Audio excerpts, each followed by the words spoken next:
Que je viens de te demander. Allez, ça y est, c'est parti. Alors bonjour Yves, on est très content de te recevoir ici dans le sud-ouest, d'autant que tu viens de loin, de Belgique. Hein. Ouais. Et c'est pourquoi on est heureux de t'accueillir à l'Institut Milton Erickson Biarritz Pays Basque pour nous parler un peu des thérapies brèves, parce que jusqu'à présent les médias et le public aussi nous demandent beaucoup d'hypnose et je crois qu'il y a un gros intérêt à aussi savoir ce que sont les thérapies brèves et peut-être de l'apprendre pour nos amis internautes qui regardent notre site par exemple. Qui s'intéresse au sujet. Ouais, qu'est-ce que tu peux nous dire sur l'apport des thérapies brèves par rapport à l'hypnothérapie?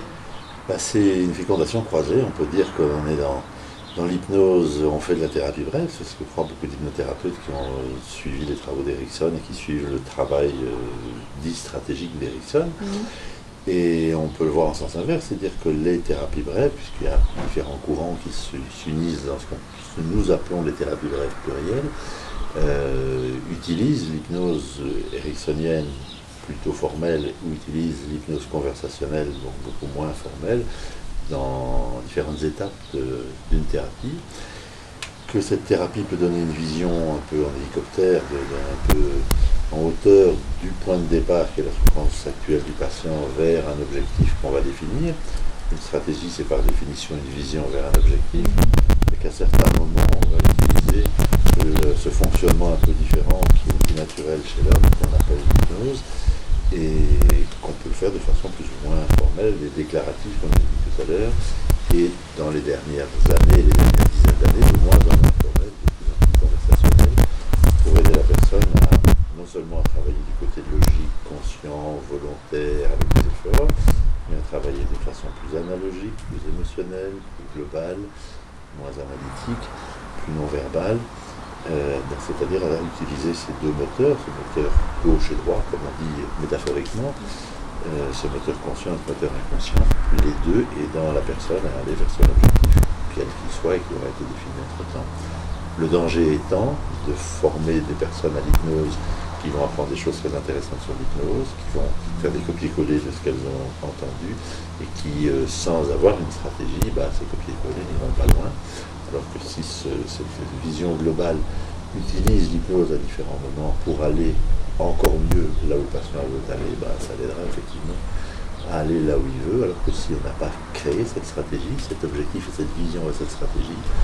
celui qui ne sait pas où il va est sûr de ne pas y arriver. D'accord, donc si je comprends bien,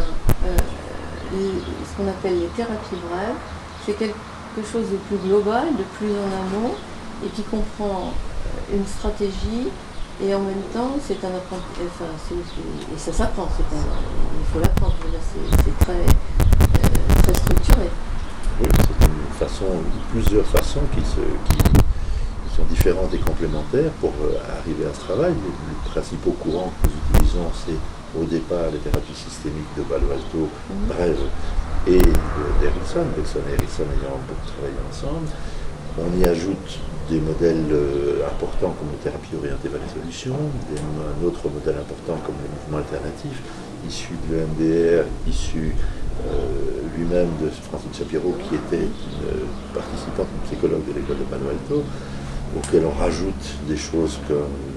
Nicolas Cummings a apporté. Nicolas Cummings est très connu aux États-Unis dans l'implémentation des thérapies brèves dans le système de soins américain, le travail de Frank Farelli, par exemple. Donc on a plusieurs modèles qui s'emboîtent, j'allais dire, et plus dernièrement, depuis 5 ou 6 ans, les thérapies narratives, et elles ne sont pas américaines, elles viennent amener un abord sociologique, mais tout en continuité des thérapies stratégiques et des thérapies orientées solutions.